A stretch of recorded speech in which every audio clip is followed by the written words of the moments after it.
La verdad es que era lindo oírlo, que seríamos cada vez más inteligentes. Y lo cierto es que era así. Las mediciones indicaban que la inteligencia aumentaba año tras año, década tras década. Pero ¿no es cierto que todo tiene un fin? En algunas áreas funcionales estamos empeorando.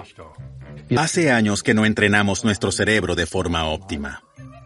Al parecer no podíamos avanzar eternamente. ¿Será que ya pasamos nuestro apogeo? Efectivamente, nos estamos volviendo más tontos. Los mayores siempre han dicho que la juventud se está idiotizando. ¿Y si fuera cierto?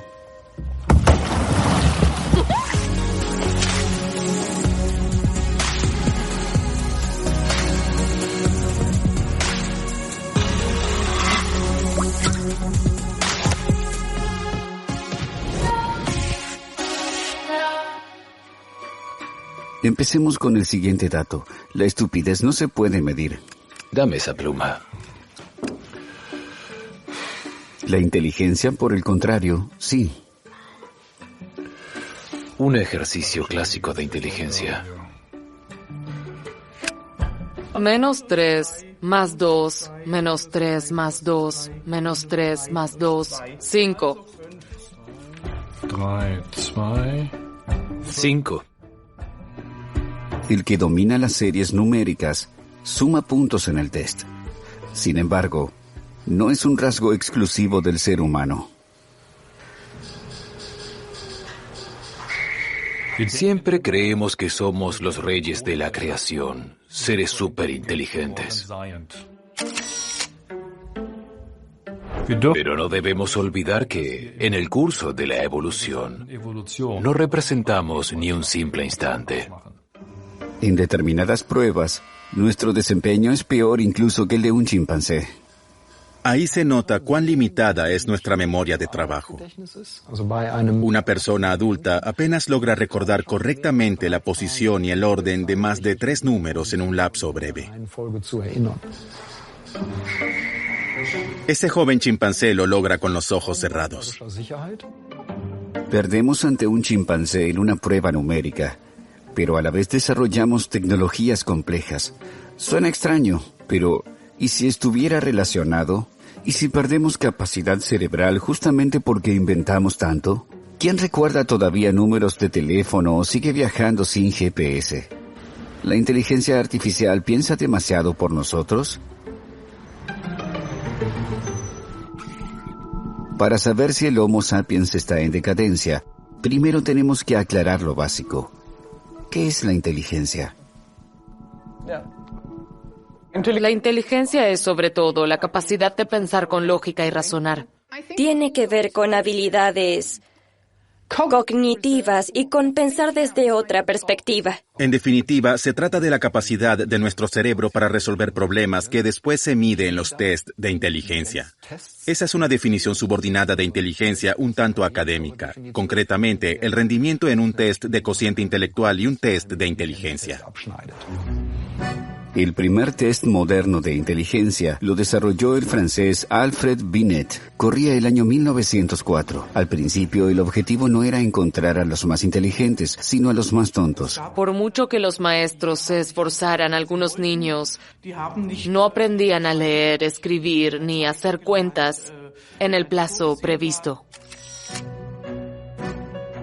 También querían desarrollar pruebas de inteligencia para ver quiénes necesitaban educación especial.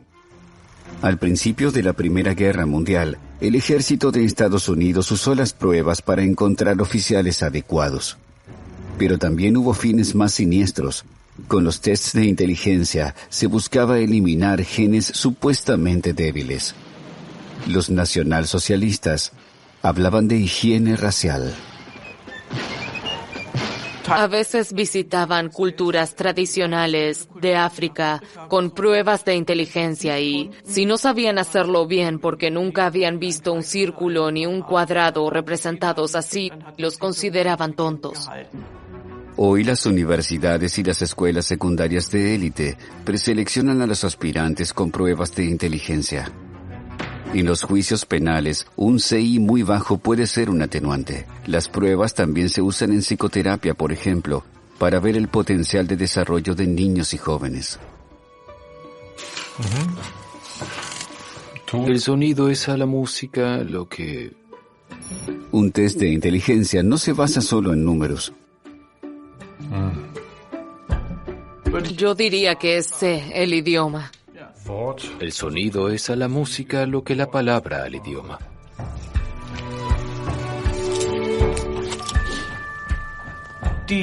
Los ejercicios pueden ser de tipo lingüístico, es decir, juzgar la similitud entre palabras, por ejemplo. Pueden ser ejercicios numéricos y también los hay con figuras. Hay que doblar o girar objetos mentalmente. Es decir, son actividades que, en cierto modo, intentan dividir nuestro pensamiento en átomos. Mediante las pruebas se expresa la inteligencia en un valor numérico o cociente intelectual, abreviado CI, así que parece que sí se puede medir, pero hay críticas.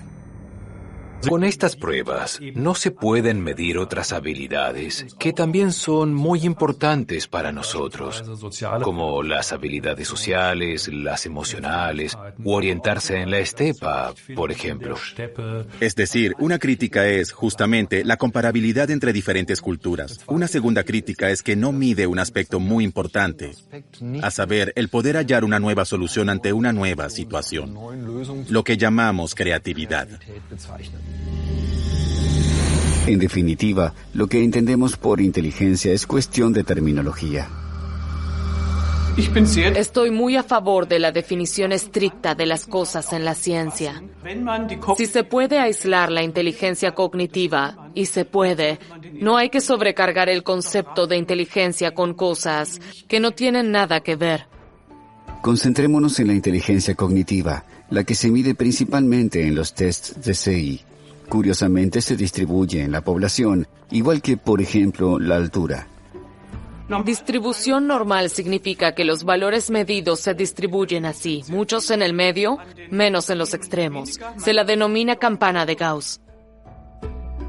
Para un CI por encima de 130, se considera que la persona es superdotada. Por debajo de 70 se considera que tiene problemas de aprendizaje. Esto se aplica al 2% de la población respectivamente. ¿Cómo han cambiado esos valores con el correr del tiempo?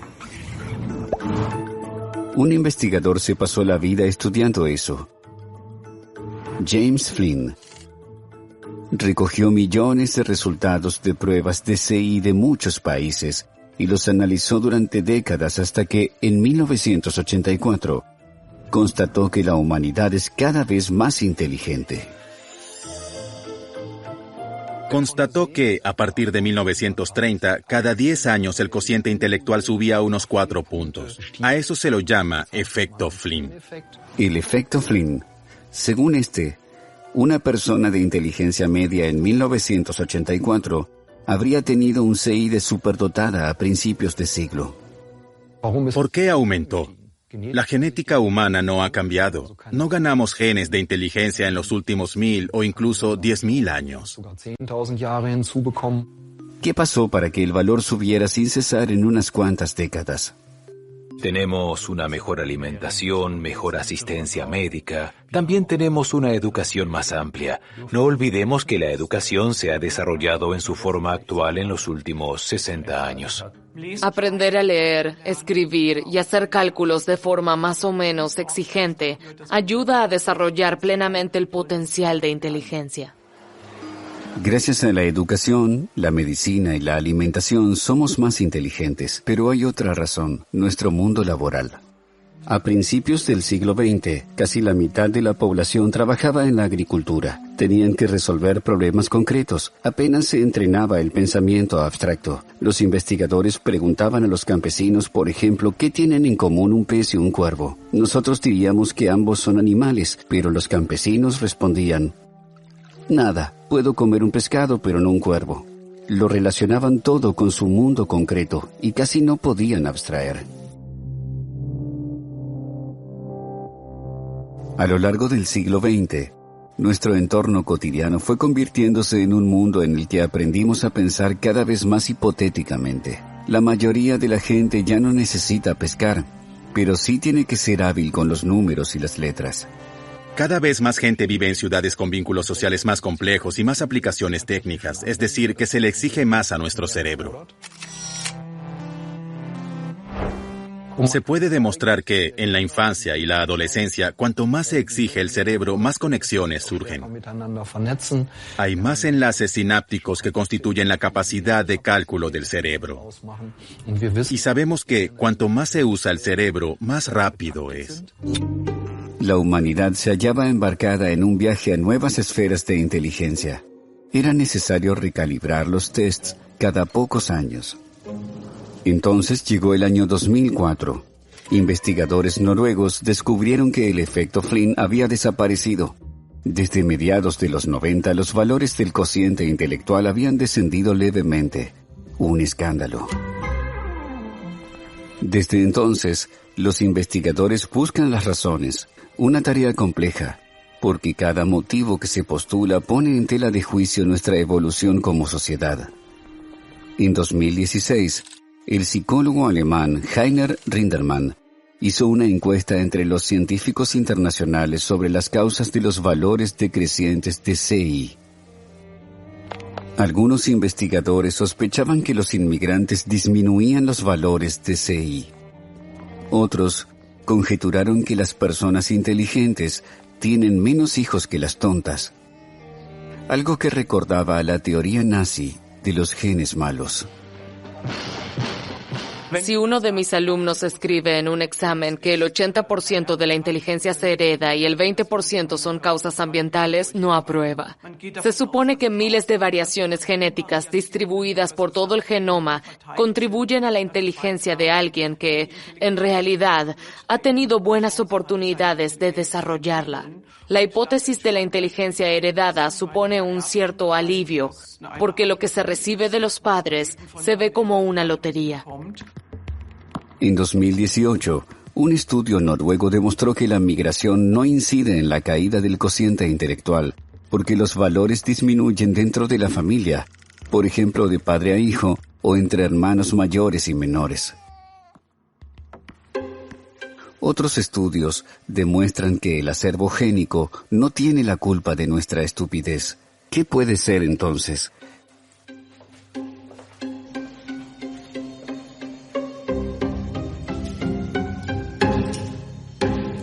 Creo que los productos químicos son el factor principal. Las cifras de la ONU muestran que la producción de productos químicos se ha multiplicado 300 veces desde 1970.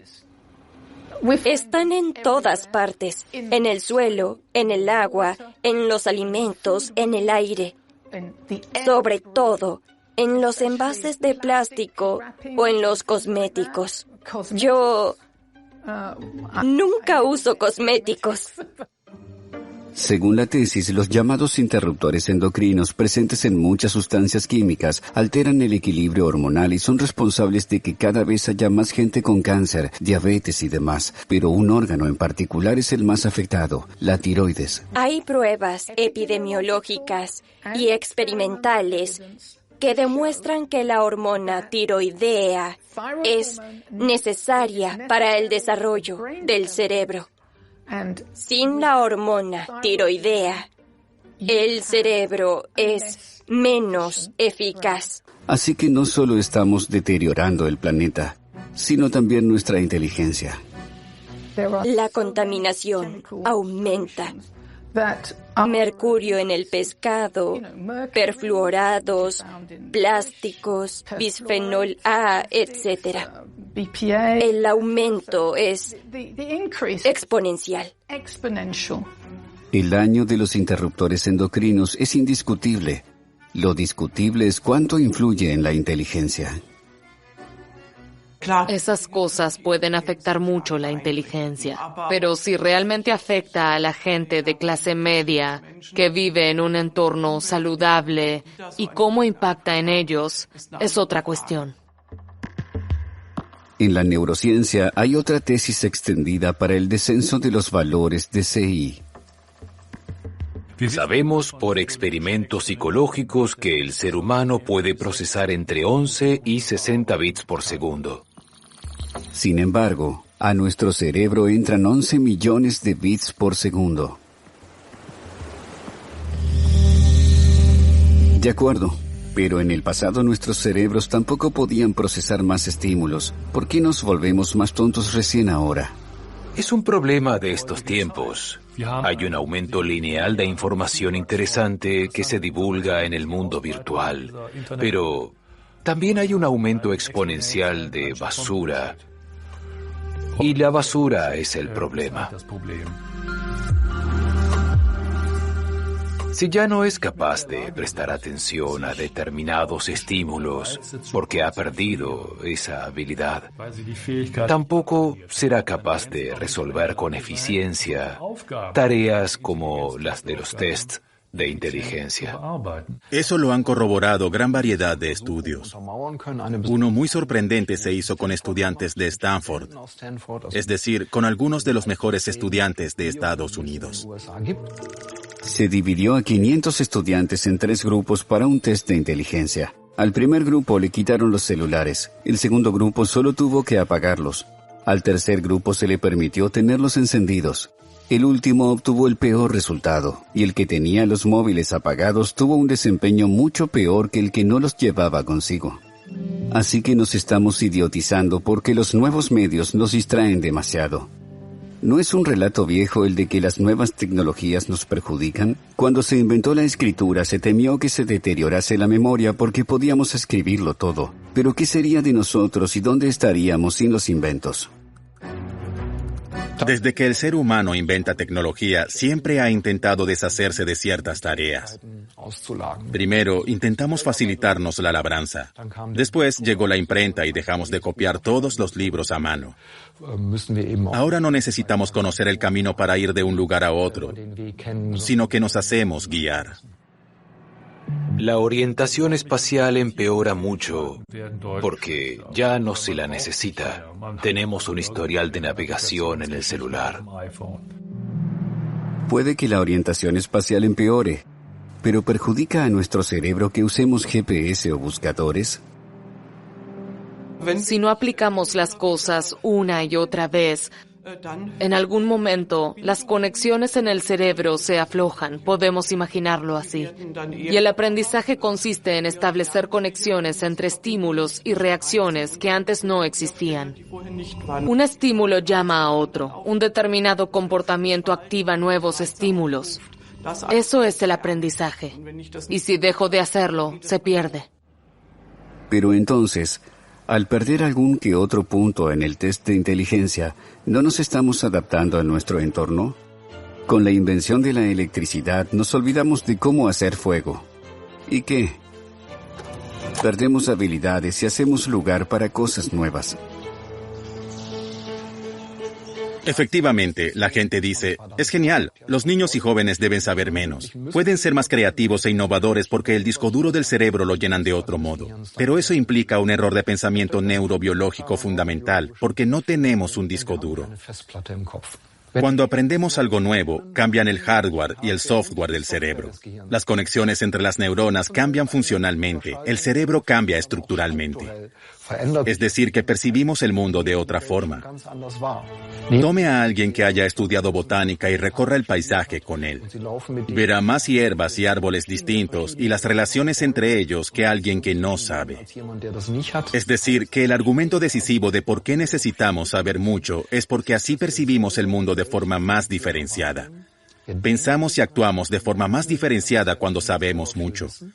Y por cierto, eso nos ayuda a interactuar con los motores de búsqueda porque podemos hacer preguntas más precisas.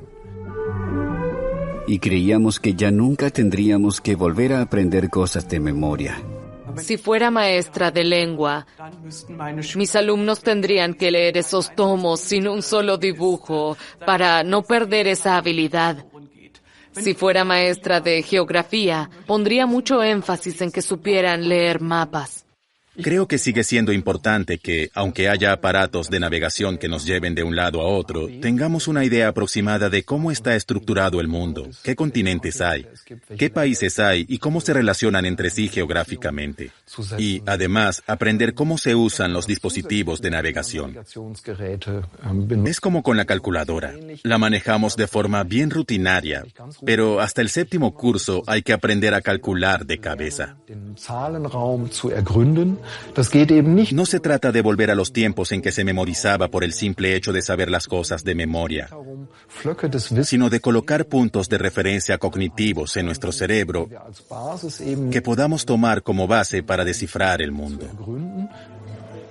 La profundidad es más importante que la extensión. Ahora escuchamos música que solo dura 2 minutos. Creo que el promedio de escucha en Spotify es de 1,5 minutos. Las oraciones que leemos casi no tienen subordinadas, cada vez son más cortas. Nuestro vocabulario es cada vez más acotado. Todo es demasiado rápido. Tenemos que profundizar más. Pero, ¿cómo hacerlo?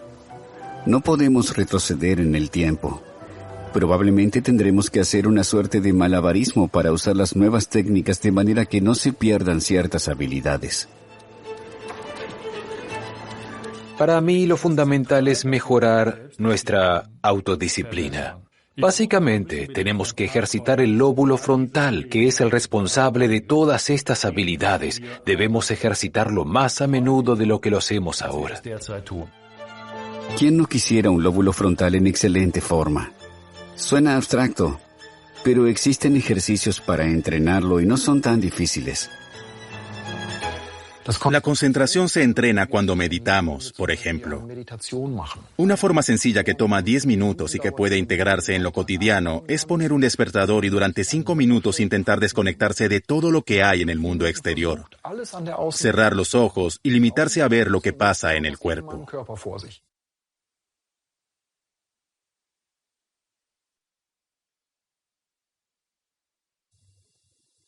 Siento los latidos de mi corazón.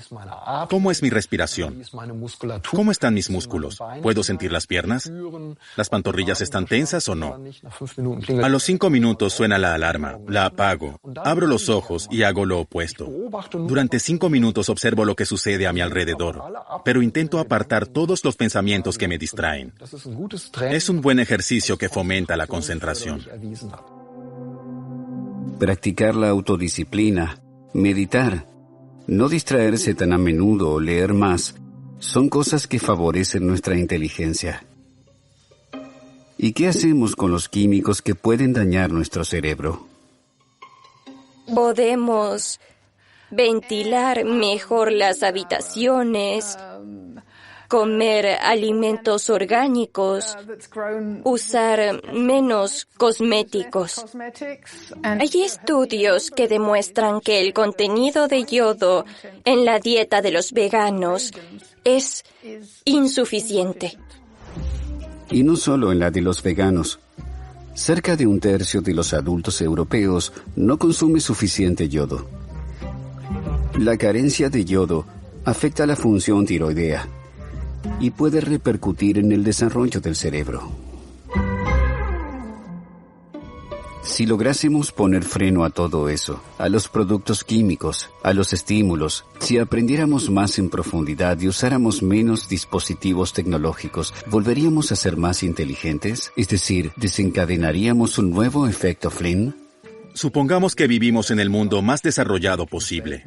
Todos los niños se alimentan bien, reciben una educación perfecta, tienen desafíos y motivaciones óptimos. En algún momento nos daríamos cuenta de que, por disposición genética, el cerebro no puede ser más rápido. Llegaríamos al límite. Donde todavía podemos lograr grandes avances y aún queda mucho por hacer, es invertir inteligencia en el conocimiento. La inteligencia es la materia prima y la invertimos en conocimiento. Tenemos que aprender matemáticas, comprender conceptos abstractos de la física, tener una idea aproximada de cómo llega la electricidad al enchufe. Ahí hay un gran potencial de mejora. Queda una pregunta. ¿Por qué ese chimpancé es mejor que nosotros con la serie numérica? Ese chimpancé no es de por sí mejor que el ser humano. Un niño de 6 a 8 años lo hace igual de bien. Con otras palabras, ¿por qué los adultos no pueden competir ni con los niños ni con los simios? Tenemos que combinar todo el tiempo y rápidamente varias áreas del saber, y solo podemos lograrlo si somos muy selectivos con el conocimiento. Por eso, solo recordamos una parte de lo que vivimos en una situación determinada, y a veces 5 números pueden ser demasiados. Que el simio sea más rápido revela algo sobre la ventaja del cerebro humano. Descartamos millones de estímulos para registrar el único importante. Pero nuestros cerebros también pueden desaprender cosas. Y ante todo, cambian constantemente. Por suerte, podemos determinar cómo.